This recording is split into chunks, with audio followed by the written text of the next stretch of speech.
Dance has been at the center of everything that I do, and I think it's important to show how being connected with our body informs everything that we do, and how much it's a very powerful place to come from.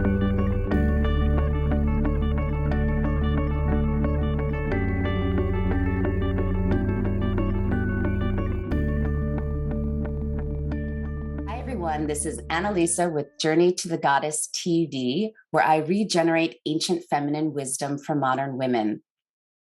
Today, I am happy to be here with Vena Ramphal, and we're going to be talking about her new offering, 5-Element Dance. So, brief bio for Vena. Vena Ramphal is a classical Indian dance artist and success coach to women leaders. She's the creator of 5-Element Dance, a movement meditation method designed to bring you into a state of radiant well-being.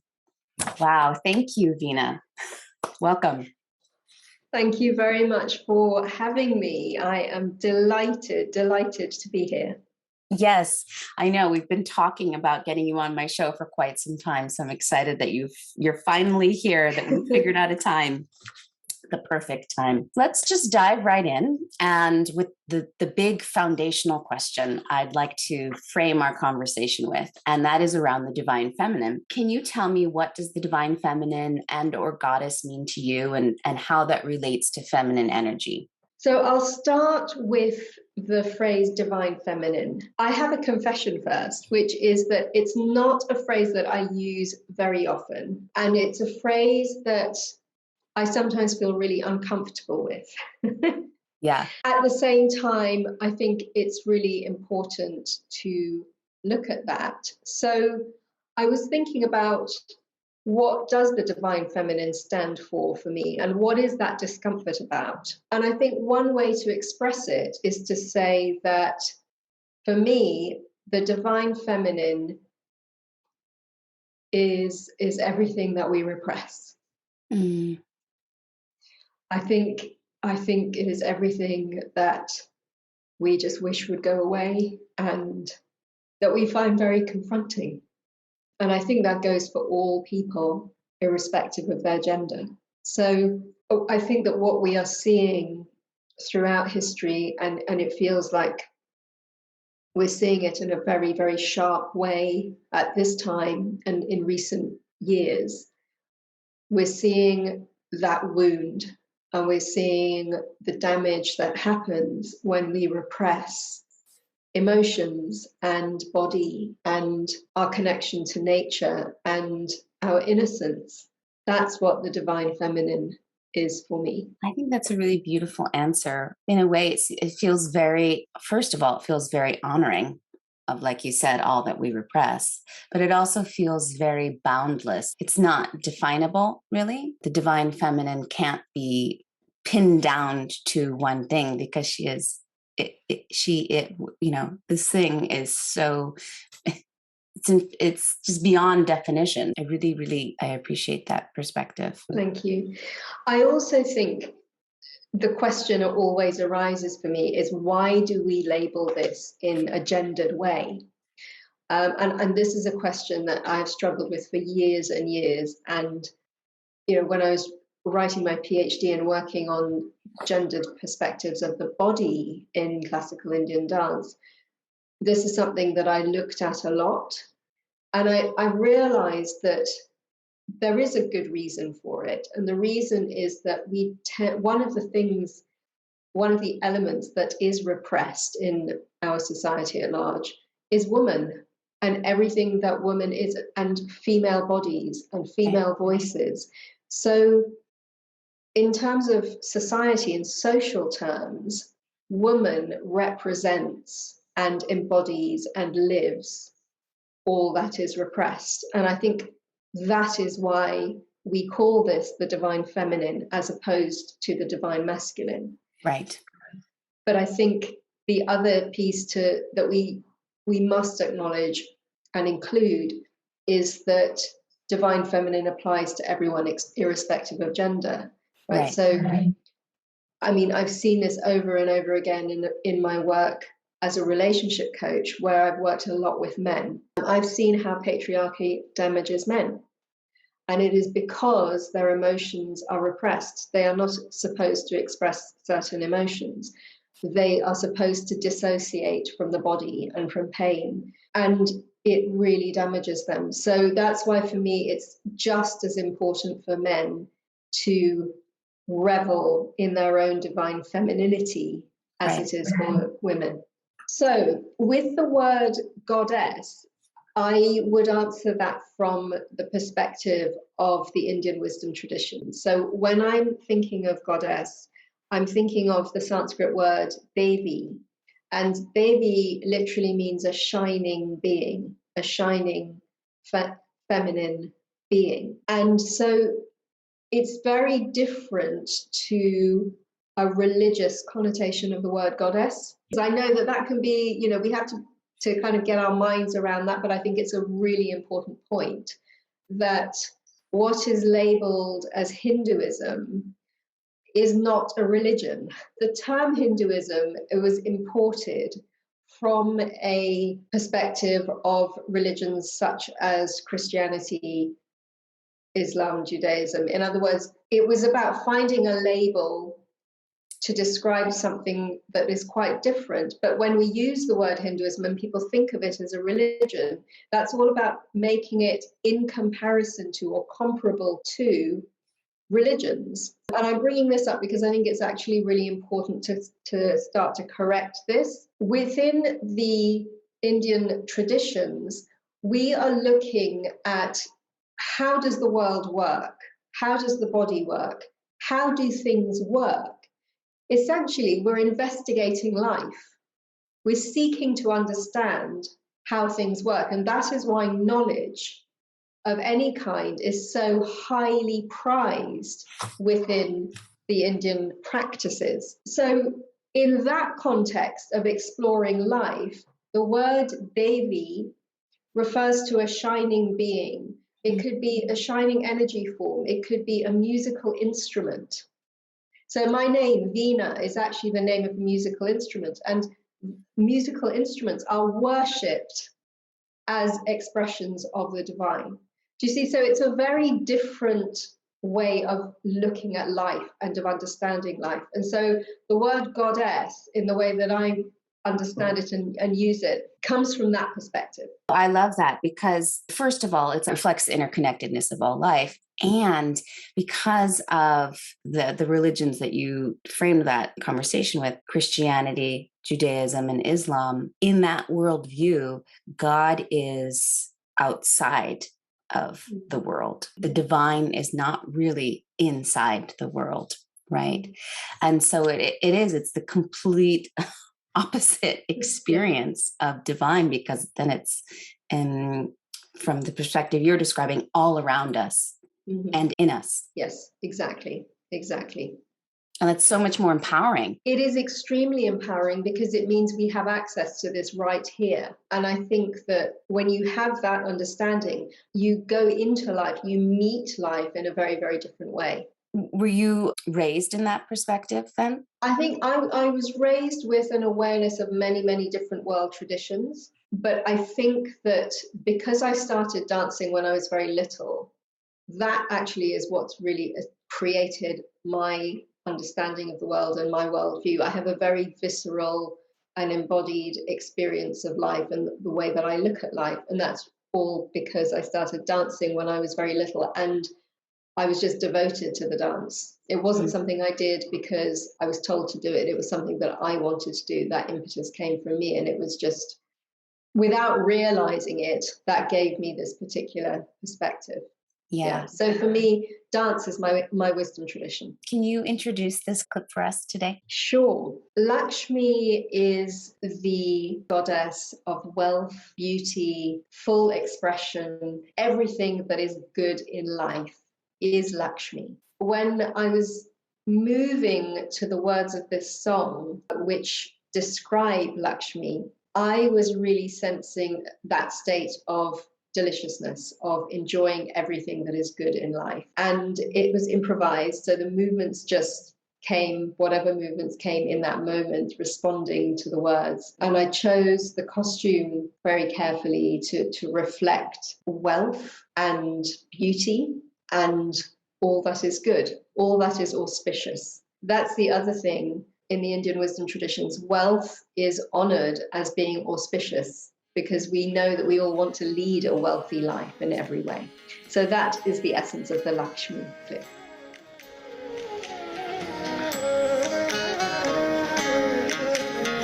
Lakshmi Lajje Mahavidye Shraddhe Pushti Swade Dhruve Lakshmi Lajje Mahavidye Shraddhe Pushti Swade Dhruve Maharatri Mahavidye Bhairavi Namostute Medhe Vidya Vare Bhuti Abhravi Mahakali Niyate Tvam Prasideshe Bhairavi Namostute.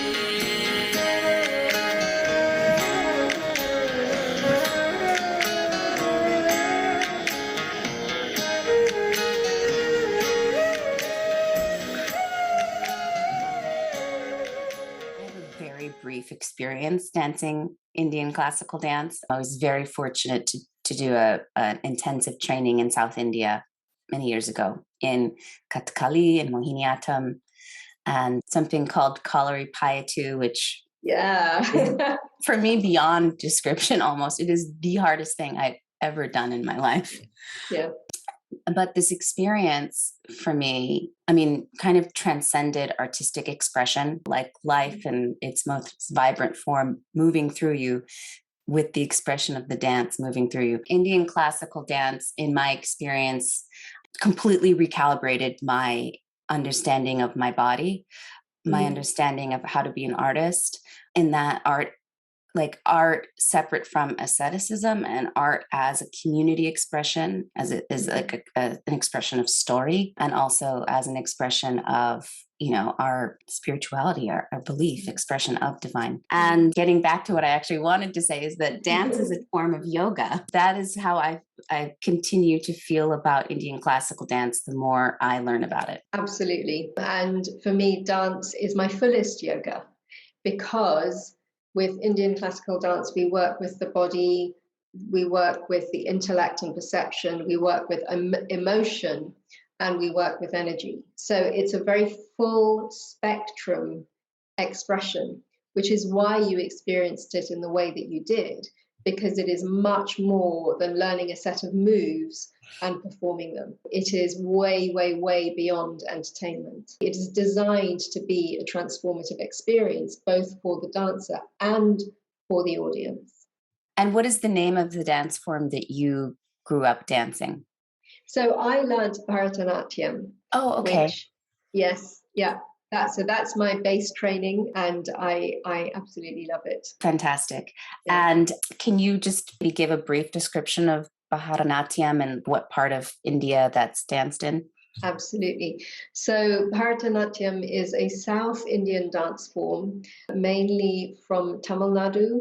Now, of course, Bharatanatyam is an international dance form. It's performed on stages all around the world. So with all classical Indian dance forms, I mentioned that we work with the body and the intellect and emotions and energy. So it's very full spectrum. So I wanted to share this particular verse from a text that we all learn when we're training, and it sums up the attitude and the mode in which we learn. It sums up the format and the aim of classical Indian dance. So the verse says that where the hands are, so the eyes follow. As the glance is, so the mind expresses. Where the mind is, that is where attitude and emotion and feeling pervade. And where our attitude is shaped, that is where relish arises. Wow. So I've given my own interpretation and translation there. The Sanskrit is much more kind of formulaic, but essentially that is what it means. It is this alignment of the physicality, the physical aspect, which is represented by the word hand. Actually, hand here stands for the entire physical body. So you have the hands, then you have the slightly subtler physical aspect of the glance, then you have the slightly subtler aspect of the perception, the focal point of attention, part of the mind that allows us to focus. Then you have the even subtler aspect of bhava, is the Sanskrit word, which I'm translating as attitude, including emotion. It's very much an emotional state, an emotive state. And in that state, from that very subtle part of us, that is where rasa or relish happens. And that relish is the aim of all art, and indeed is the aim of life. So that one verse sums up the yoga of dance, and it sums up the yoga of life. I mean, you can apply that, and I do apply it to every movement. You know, just your daily movements of walking down the street, of looking at your phone, of sending messages, of chopping vegetables, of smelling a flower. If you have this coherence through your system, this coherence between your mind and the focal aspect of your glance and your body, and everything comes together, you then go through life in a very powerful and coherent way. Because instead of being scattered in different directions, everything is pulled together. Wow.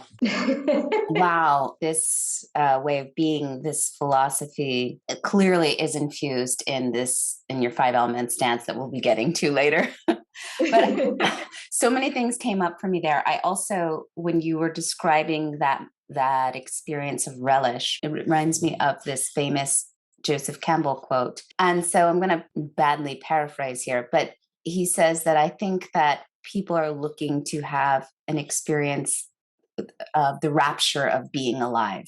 And that's what I'm feeling in that moment of relish. That is like the pure experience of aliveness that comes, I think, with all of those awarenesses being aligned, as you're saying. Yes, that is exactly right.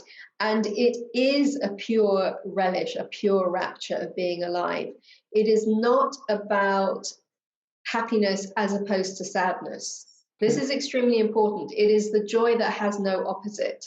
It's the relish that has no opposite. And that is why whatever the bhava is, whatever the emotional state is, whether it's grief, longing, anger, joy, compassion, they all give rise to rasa. And this is where the divine feminine comes in, if you like. It's this all-encompassing, everything is included. Everything is included. Everything is an expression of life. Therefore, everything is an expression of what we call divine. There's no separation here into mundane and divine. There's no separation. There's no, hard duality between good emotions and bad emotions.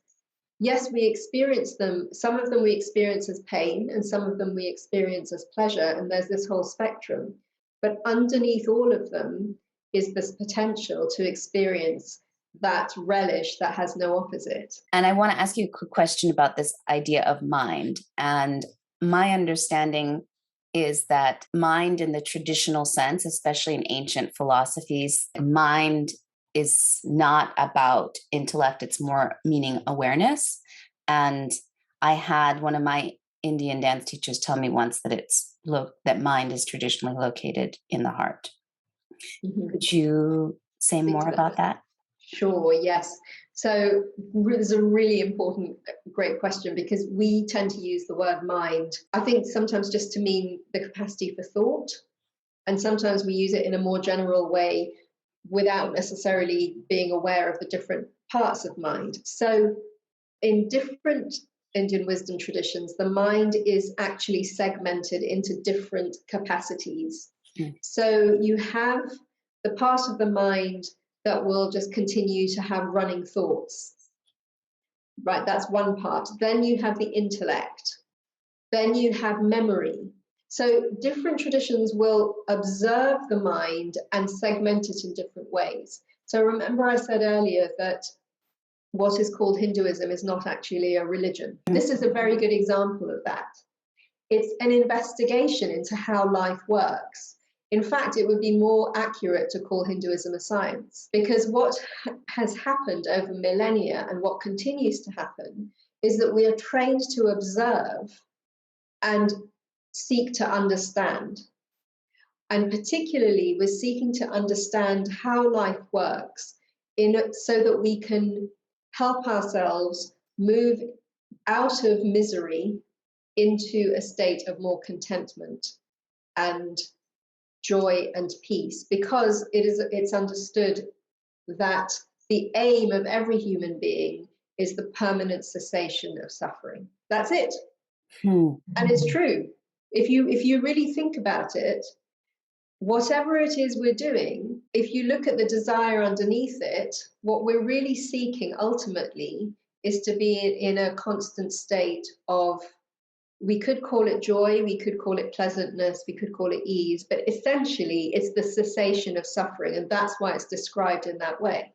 So with this question of what is mind, like I said, in the Indian wisdom traditions, mind is segmented into different aspects and different capacities. When we are speaking from a dance perspective, we're really talking about attention primarily. That is how I have come to understand it. And I would add that what I'm sharing here about my experience of the traditions is very much my experience and what I've observed over my life of working with dance. So with that verse, for example, I was just taught the verse and taught the very standard translation, which is, where the hands go, there the eyes follow. Where the eyes go, there the mind follows. Where the mind goes, there feeling follows. And where there is feeling, there rasa arises. So I was taught it as it's basically a didactic device, right? When you're teaching people to dance, particularly when you're teaching children, you will want them to follow the direction of the hands with the eyes.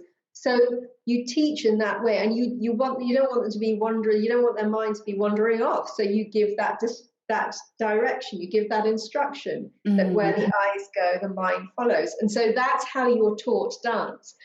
But at some point, I realized that this didactic verse was actually an entire philosophy for life. And a philosophy for being with the body. And it gave me a very different insight into the purpose, into how Indian dance is constructed. It is constructed according to how life works. I love this concept of Hinduism as a science, as a state of being a constant state of inquiry and curiosity and investigation. So thank you for that clarification there, that pathway toward further investigation and curiosity. So you have this quote and you say, the most direct way to experience the soul is through the body. And then later on, you have a quote that says, it isn't mind over matter, it's mind in matter, which I love. That's also part of my graduate studies. That's a kind of a thing that we circle back to all the time. And this sense that, again, that like mind is privileged, that mind runs the body, that comes out of this Enlightenment style thinking and this Cartesian dualism that's so prevalent in Western culture and has kind of infiltrated the rest of the world with this mind over matter dogma or way of thinking, a way of understanding self and the world. So could you talk about how Indian classical dance helps recalibrate or reinform relationship of mind, body, soul? Yes. So with regards to this statement that I made about it's not mind over matter, it's mind in matter, I think that if we start to live in that way, we'll just all relax a lot more.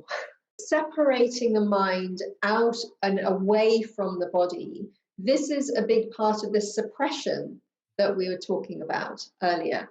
So the body becomes less important.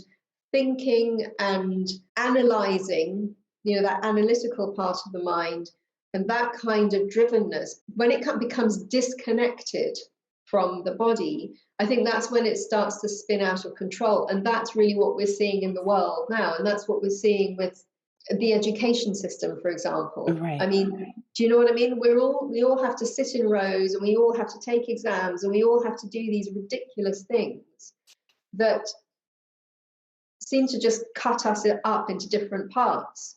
And that just doesn't work. And I think what I've discovered is that when we allow the mind, when we allow that extraordinary instrument that is the mind to be fully settled within the cells of the body, or within the movements and within the breath, we experience ourselves in a much more whole and wholesome way, and interestingly, in a much more capable way. That I find really fascinating. So it's not that you give up your intelligence, far from it. You actually start to access a much deeper level of intelligence, and one that operates with a lot less friction.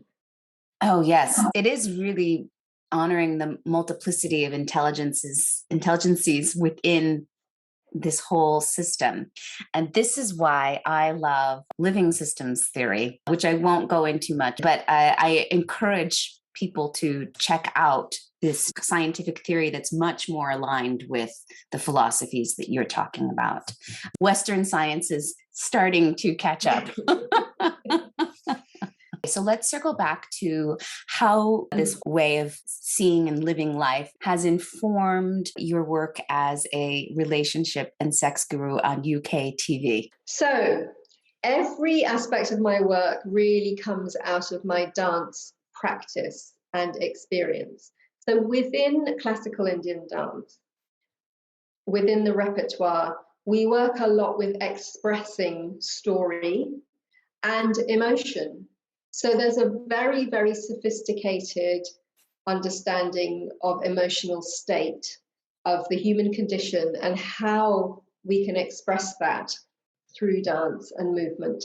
And of all of the different types of relating, the erotic relationship is very, very privileged within classical Indian dance. So a lot of the repertoire is an expression of love, an expression of longing for the lover, an expression of being in intimate communion with your lover. So I was introduced to the whole world of sexuality and sexual expression through this extraordinarily beautiful, honored and honoring way of looking at life. And I was introduced to this as a teenager, as a young teenager. So I had a very sophisticated understanding of sex long before I had sex. Wow, yeah. And the more that I think about that, the more I realize how, first of all, how unusual that was, what an extraordinary blessing that was. And it just gave me a perspective on physical intimacy that I've always carried with me, which is that I hold it to be sacred.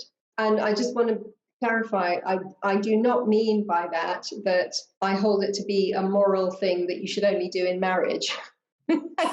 I just want to be clear about that, because I think often, when people say that sex is sacred, that's what they're actually trying to say. They're coming from a moral standpoint of, I don't know, something like that. But that is definitely not what I mean. What I mean is that the physical expression itself, that physical communication between two bodies, in and of itself, in that moment, is sacred. Whether it's a one-night stand or whether it's a relationship of 50 years, it doesn't matter.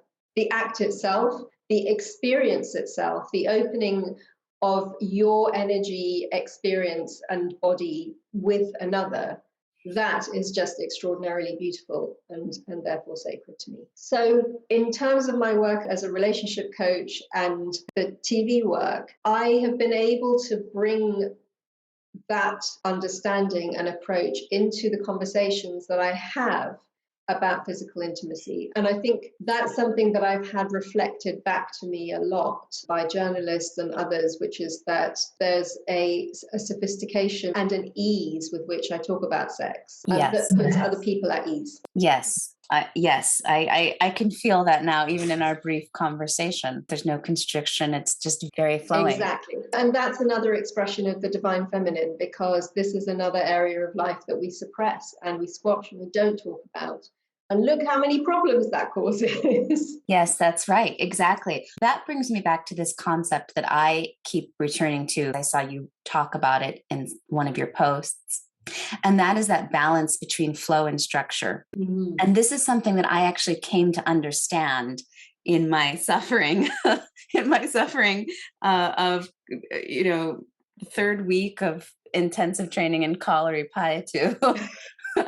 This is the first time that I understood that there is this dynamic. I mean, and when I understand, I'm not talking about with the mind, I'm talking about like viscerally in the body of flow and structure, and how both are needed. Like you need flow in order to kind of let go and experience and express structure, but you need the structure in order to somewhat contain the flow so it's not diffusive. That is my personal practice that I keep coming back to, because it's a struggle that I have, is the balance. I'm usually in one or the other, but I haven't mastered the balance. Could you speak more to that balance? Yeah, this is something again that I have also struggled with, and I have worked, and I think that in many ways this is something that dance helps me with, and it's something that I'm also actively investigating in my dance practice at the moment. I would say in the last maybe year or so, and I feel like I could be investigating that for the rest of my life, to be honest with you, because it's just so fascinating and delicious to explore. So I want to also bring in here the other part of my dance training. So I was very, very lucky to study about the relationship between dance and sculpture, because within the Indian traditions, all of the art forms are very much related, and dance and sculpture are very intimately related. So if you look at a lot of Indian sculpture, they have this flow, this dance-like flow to them. And I was always fascinated. I remember as a child, I would sort of save up my pocket money and buy these enormous books on Indian sculpture and just spend hours staring at them. And so I studied with a dance master called Padma Subramaniam, whose life work was to recreate the movements, these 108 movements called karanas, dance karanas, from the sculptures of the karanas that are on panels in various temples in India, and they are also described in text. So she worked with the text and the sculpture and recreated, or I would say interpreted and created movement, dance movement out of them. So you have the frozen sculpture and you have this movement. And in many ways, because I've spent so much time working with that and working with her, I think that the relationship between flow and structure just somehow imprinted itself on me. And this question of, well, how does that work? I mean, how do you hold a posture in such a way that the flow keeps living through it? And how do you express the flow of movement in such a way that it has a coherent structure to it, so that it doesn't just become an incoherent, chaotic non-dance, right? Yes. So I think for me also, as in dance, so in life. So in terms of creating a harmonious life, I think that balance, as you said, finding that balance between flow and structure, finding that mingling between them, is a practice of finding harmony and finding our flow in life, our kind of natural, easy progress in a way that we can hold and contain and express very easily, but one that's also very full. Oh, I love that. I just love all of these different methods of experiencing life as the balance between flow and structure. There's so many ways to do it. There are so many ways to do it. I mean, you can do it just with working with the breath. You know, that you can really just do, if you really start to pay attention to your breath and the moment the breath arises and that filling and then how it falls away. And if you're able to just let your attention really seep into that and drop into that, you start to experience flow and structure there. Because I think in many ways, this dynamic, this pull between flow and structure is how life expresses itself. In other words, if it tends towards too much structure, it tends towards death. If it tends towards too much flow, it tends towards almost spilling out of life. So a kind, not exactly a death, but an maybe like an early gestational stage. Yes, exactly. And I think that, that awareness of life and death in one as one expression, or this arising and collapsing as one as part of one expression, is contained within that dynamic between flow and structure for me. I just have to say I had a big epiphany right now as you spoke. And what's arising in the moment is that my dissertation topic is menstrual mythologies in Western culture. And I re-mythologized this ancient Sumerian myth, the descent of Inanna, as a menstrual cycle journey. And so much of what I'm re-mythologizing is the connection between life and death as co-present, or these state, right? And so flow and structure, I guess, in that way is kind of co-present. And menstrual blood being that kind of representative of both life and death as co-present. Exactly. So, so now I have a whole nother frame to understand menstruation, thanks to our discussion on flow and structure. Brilliant. I love that. We're in flow and structure, but again, how do you bring that, for example, into your discussion on sex and relationships? Are there specific, modalities or techniques or words that you're using for people? Yes. So I would often speak in terms of relationship being a dance. It's a dance between two people. And if I was to say, well, what is the key to a great relationship? I would say that each of you need to dance and move to the same rhythm, but each of you has to hold your own center, okay? Because this is the dynamic that we're working with in relationship. It's how do we be together without going into codependency or without going into withdrawal?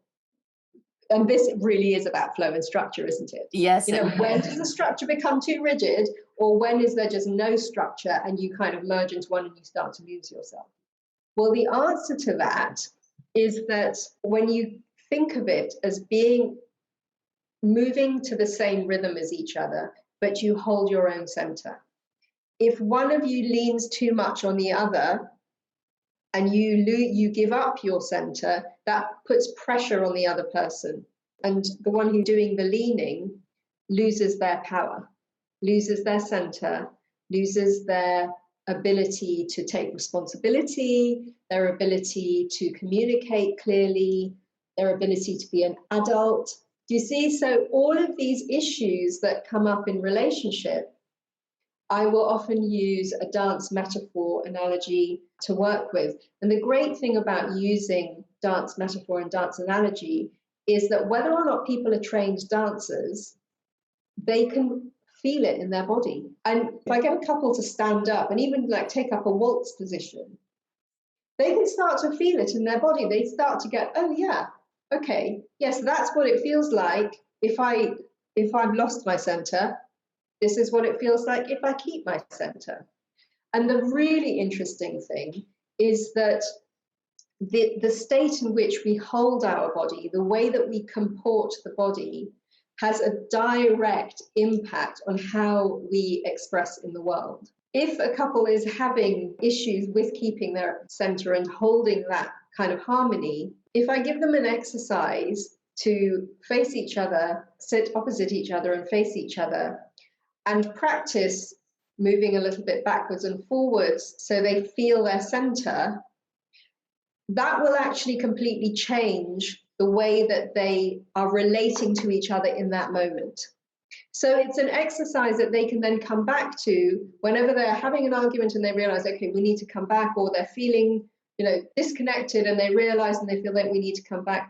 It's a physical movement embodied exercise that does the trick much more efficiently than hours of talking, much more efficiently. I'm also having visions of doing this on a grander scale with like people across the political spectrums. Yes. Yes, please. go. Because that, taking it out of the romantic or the erotic for a minute, we're still all in this dance together, right? I mean, life Absolutely. is one big dance. We're in the Yeah. dance with everything in the cosmos. So that would be incredible to do an experiment. Yes, like that. Absolutely. Yeah, I mean, and again, this is the problem with when we don't involve the body in serious activities. It's so interesting. So I work a lot with women leaders, and I'm often in networking circles and spaces and communities with women who are working in corporate spaces, in political spaces, in positions of a lot of influence. And one thing that I've noticed is that for a lot of people who have spent significant amounts of time within those kinds of structures, they hold their body in this incredibly stiff way. Yeah. They hardly move the body. It's almost like they're dead from the neck down. And it's because they've just been enculturated to be all up in this analytical kind of thinking, oppositional, concluding way of being with each other. So there's very little movement of the arms. There's certainly none of this. The body is not present. So yeah, I mean, I agree. I think that would be a really great thing to do, to experiment with that. And I'm just thinking of all of the other bodily disorders that can arise out of being so dissociative with the body. I think that today, particularly when we're spending so much time on our phones and in front of screens, when with all this data bombarding the brain, it's even more important to just stop and have body time. We have to have more body time. It will solve a lot of mental imbalance, actually. We need to be aware of the body. That's the thing. It can't just be this mechanical experience of the body. We've got to really get in there so that the cells know that we're enjoying them. Right. Everything in the universe responds to attention. Yes. Everything in the universe responds to attention, including the cells of our body. They know when we're ignoring them. Well, I think it would be beneficial for us to change our language around how we talk about the body as a machine, as our brain, as a computer. All of these mechanical words that we use, I think, are furthering us down the path of beyond dissociation at this point. Yeah, I think it's a real dysmorphia. So Vena and I have been following each other for quite a while, but she had reached out to me several months ago and asked me to take part in her Tearing Up the Good Girl script. So I want to turn the question on you. And first I'll ask you, what was your inspiration to create this series, and what does Tearing Up the Good Girl script mean to you? Great. I love this question. So Tearing Up the Good Girl script actually started as a workshop that I did many years ago for women, and I've then used it in my coaching a lot. Because here's the thing, so the Good Girl script is the one that says you shouldn't be doing that because you're a girl. And we all recognize it. It went in there for all of us very young. And what I've noticed with coaching women, and particularly coaching women leaders, is that every time we achieve a particular success, every time we move forward in our lives, professionally and otherwise, it's because we have torn up that script in one way or the other. We've torn up the script that says you shouldn't be doing that because you're a girl. So I realized last year, with everything that was going on last year, and this great pause button that had been pressed on the world, I was looking at, well, what can I offer? What is being called here? Because it did feel like we were in a new gestation period. It was very chaotic, but I always think that in chaos lies great opportunity. Yes. The energies are loosened up and you can start to create new things. And one of the new things I decided to create was this series, Tearing Up the Good Girl script, speaking to women who I think have successfully torn it up in different aspects of their life and represent, live, illuminate what it means to be a happy woman as opposed to a good girl.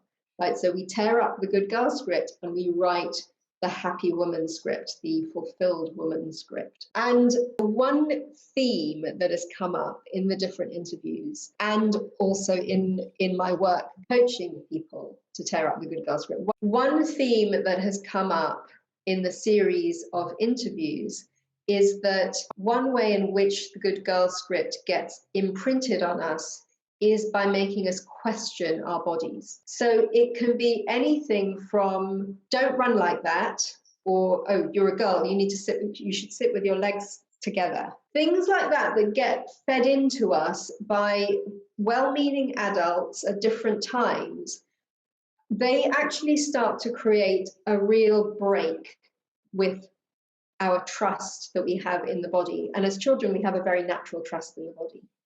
We're born with trust in our bodies. But you can imagine, and this is something that I noticed by doing the interviews, is that people will describe that they're just going about their day perfectly normally, happily, and an adult would come in and say, oh, don't do that. Then they feel told off. Then what they hear is, I've done something really wrong. I've done something that could put me in danger. And all they were doing was expressing their body. So that realization landed for me big time when I started doing these interviews last year. It's like, that's how it's done. That is how patriarchy operates. It operates through very well-meaning adults who pass on what they have been told. Right. And what happens for girls is that there will be this moment where, and I remember it, I remember it actually. And I expect this will resonate for many people, that there was a particular moment when an adult, maybe a parent, told you off for doing something perfectly innocently with your body. And that was it. It's almost like game over in that moment, until you start to consciously tear that script up and replace it with something else. Right. It's like that first moment of shame. Exactly. Thank you.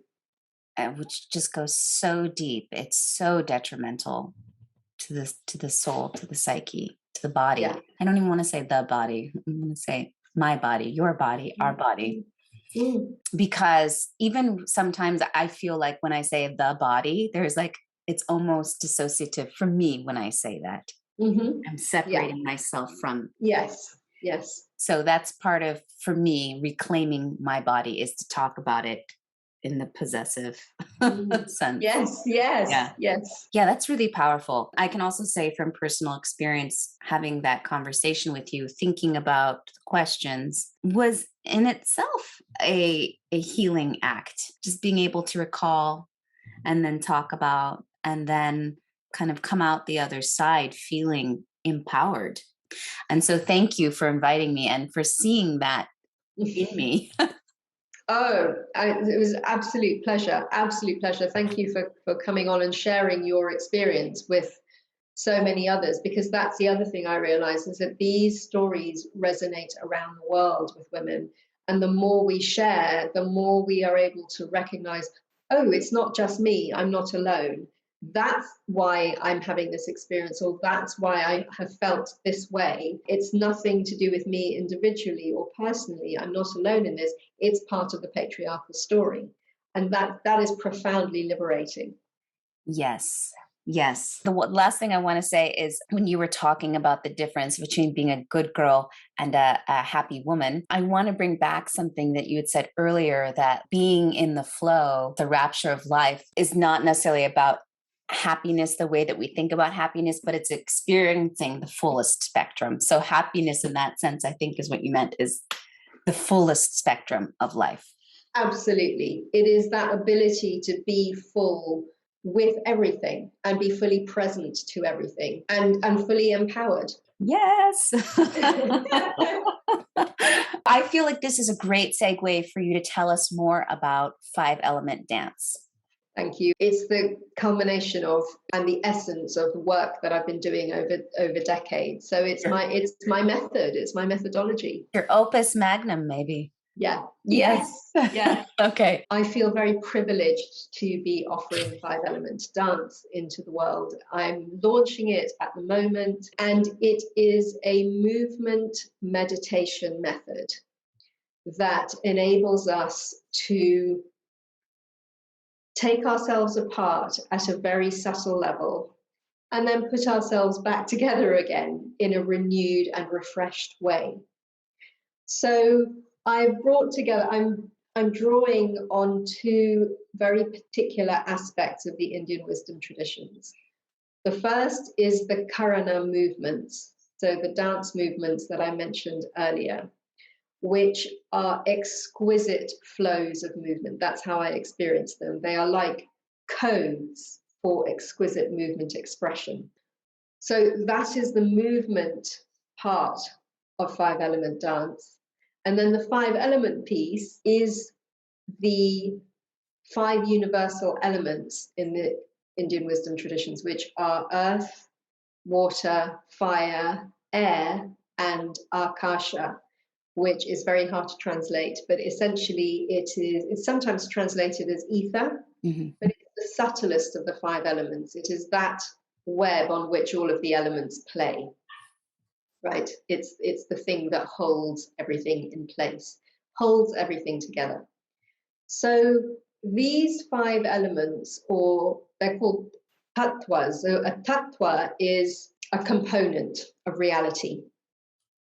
And these five elements are a particular layer or level of different components of reality. And when we work with the five elements, it's like we're reaching up deep into ourselves, beyond the psychological drama, beyond the psyche, beyond the personality. We're going back to a more existential level, and we're working there. So it's very fundamental. And I realized that by working at that level, it's like you're kind of being sneaky and going in through a side door. So you don't have to get caught up on memories. You don't have to go in and work with the emotions. Now, working with the emotions directly is very powerful. But what we're doing here is we're sort of going in through this deeper side door, and then we do actually reach in and work with the emotions from that space. But it's a much more present moment expression of emotion. It's not about working with a memory and starting to figure out, where did that memory come from? Why did I feel bad? Do you see what I mean? So yeah, it's a very elemental way of working, and therefore it's incredibly powerful. It's like you just cut to the chase, and this is what I'm offering.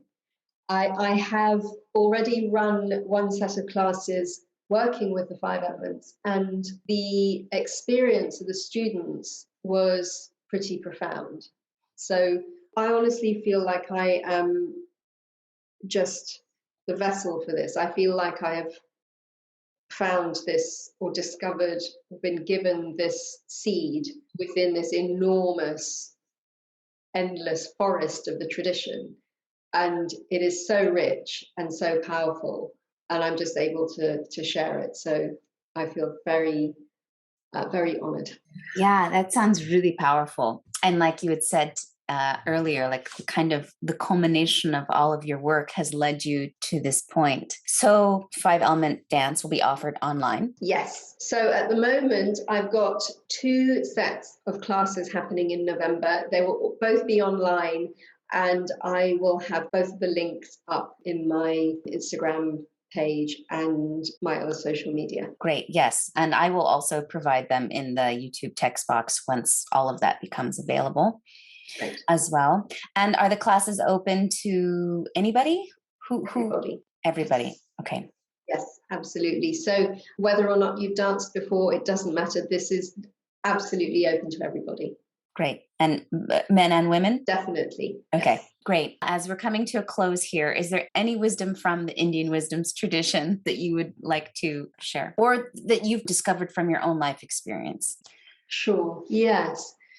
I would say trust your body and develop that trust with your body, because ultimately, if you just work with that one thing, that will keep revealing the next step to you, and it will keep deepening your experience of life. It will keep deepening your experience of yourself, and it actually allows your intuitive intelligence to be more present and to come more into your experience. We have that intuitive intelligence, that very, very rich intelligence is always available to us. And the more that we trust the body, the more we can see it, the more that we can feel it, and the more we can act on it. So I'll give you an example of how five element dance came into being. It's really because I have practiced trusting my body and trusting what arises in my awareness when I am either moving or still.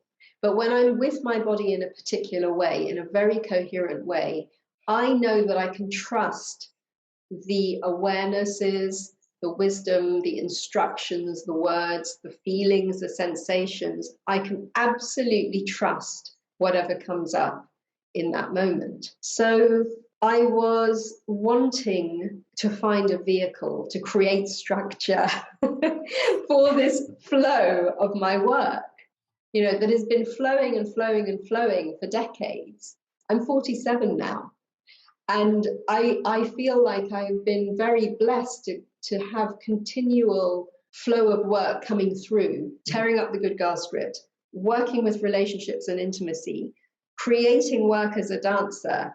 I mean, creating meditations, doing all of these things. And through this year, I got to the point where I knew I was in a different space. I was in a different kind of state of being where everything was cohering in a new way. And I was aware, okay, now's the time to have like a vehicle for all of this. And so I very deliberately put myself into a meditative space with my body and waited for the vehicle to reveal itself. And there it was, the five elements. I was like, oh, of course it's the five elements. But the point is, I trusted that. I didn't then go and analyze it and think, oh, well, is that really enough? Is that good enough? Is that really going to work? Who really knows about the five elements? Do you see that? I did not introduce doubt because I've learned to trust my body. So that would be what I offer, trust your body. Thank you. I was hoping that you would share how you come into trust and how you trust trusting. Yeah. You know, how you allow trusting. Yeah. I think with trusting, that comes with practice. And believe me, I'm not perfect at it. There are still moments when something else will come in and I'll trip myself up. It's absolutely fine. You just keep doing it and keep doing it and keep doing it, because the more you do it, the more you are able to trust that sense of trust. Yes, I love it. Thank you so much, Vena. This has been such a pleasure and an illuminating conversation for myself, as I'm sure it will be for many others. And for me, thank you so much for being in conversation with me. Really, really just delicious. Yes. Oh, I love that word, delicious. So before we go, can you let people know how they can find out more about your work and Five Elements dance? So the best way is to connect with me on Instagram. My handle is @VenaRamphal.dance. I also have a Facebook page, but I tend to hang out more on Instagram, and there's a Twitter account as well. There's also my YouTube channel as well, which has the Tearing Up the Good Girl script interviews. Great. And I will leave links to that into the text box here below too, for people that want to find out more. Thank you everybody for being here. If you liked this video, please hit like, please leave a comment. I will answer and I will pass them on to Vena if you leave any comments. We would love to interact with you. Please subscribe to this channel if you haven't subscribed yet. And please share this video with friends or people, anyone that you think might enjoy this conversation. Thank you again. I'm so grateful for you, Vena, and I'm so grateful for everybody out there. Until next time. Ciao.